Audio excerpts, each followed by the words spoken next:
Hey there friends, and welcome to Disney Movie Facts. This month we'll be looking at Walt Disney Animation's Hunchback of Notre Dame with some facts you may not have known. Each month we'll be looking at a different movie following our Disney podcast movie review, so make sure to click that subscribe button and the notification bell. But let's get to it.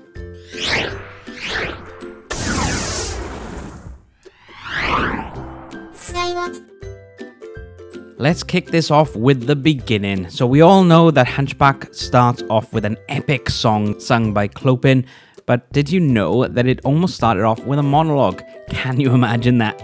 In the Renaissance era of Disney animation, the majority kick off with songs such as The Lion King's Circle of Life, Pocahontas's The Virginia Company, etc.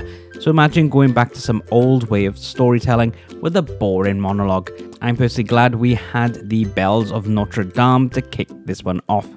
One fact that most parents will probably agree with is that when the movie came out, people believed it should have had a PG rating instead of its universal rating.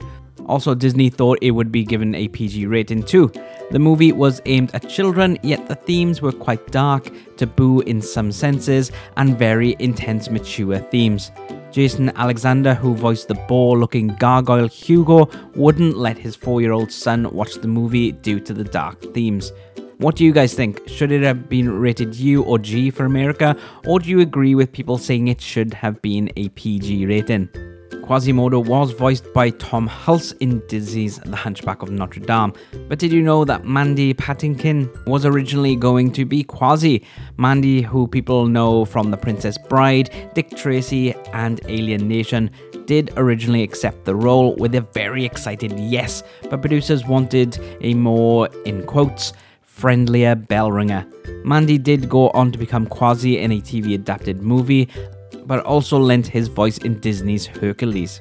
Speaking of voice actors, Mary Wicks, who voiced the gargoyle Levine, sadly died before she could finish the recording the lines for the movie. Jane Withers was then hired to finish her lines and returned for Hunchback of Notre Dame 2. This fact actually I missed and shocked me when I found out, but there's a very well-known Disney princess that makes a cameo in the Hunchback of Notre Dame. Can anyone guess who it is? No? Well, we're in Paris. Who else is based in France? That's right, Belle. She can be seen in the song Out There, wandering the streets of Paris, reading a book. I suppose that would make sense that she is there because Quasimodo is a bell ringer after all. Okay, I'll see myself out. We're halfway through our facts for this movie, but don't forget you can get more fun facts and some interesting views on Disney animated movies in our monthly podcast called DCast, where we review every Walt Disney animation movie from Snow White to present day.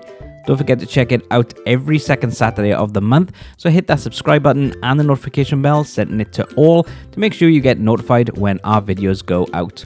People may know that it was an adaptation of a novel by Victor Hugo, but what people may not know is that Disney took inspiration from an Italian opera song for the film. The song Hellfire, Frollo's truly disturbing villainous song, took heavy inspiration of the well-known opera song Te Deum. Now, I can see where they're coming from with this, but disagree too.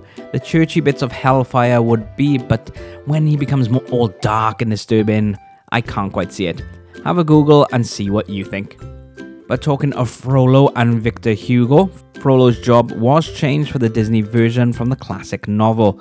We know Frollo as the Justice Minister, but in Hugo's original novel, he was the Archdeacon of Notre Dame and portrayed as an evil priest. It's been said that Disney changed this not to be seen as attacking religion, so they changed it. Quasi's stone friends, the gargoyles, were inspired by the novel. In the book, the lonely hunchback spends lots of his time, hours on end, talking to the cathedral's gargoyles. Disney took this and brought them to life, making them a comedic aspect to a dark story. We love the animation style of the gargoyles too, so make sure to check out our DCast, where we give some funny opinions and some unknown facts. Due to some of these changes, Hugo's family were not happy with Disney's version of the novel. The story was criticized for its vulgar commercialization by unscrupulous men in an open letter by his family to a French newspaper. Also, although Disney took heavy inspiration from the storylines and characters from the novel, there was no mention of Victor Hugo's name on any of the promotions. Final fact to leave you with is a bit of a morbid one.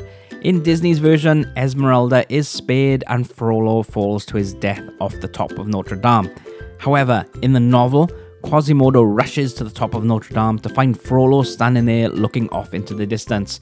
There, Quasi sees Esmeralda in a white dress hanging dead.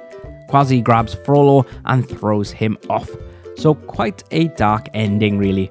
But that is it for these little facts about the Hunchback of Notre Dame. Let us know in the comments if you have any more that people might not know. Don't forget to check out our Dcast for more facts and opinions on the movies. Also make sure to hit that subscribe button for much more Disney content. But until next time.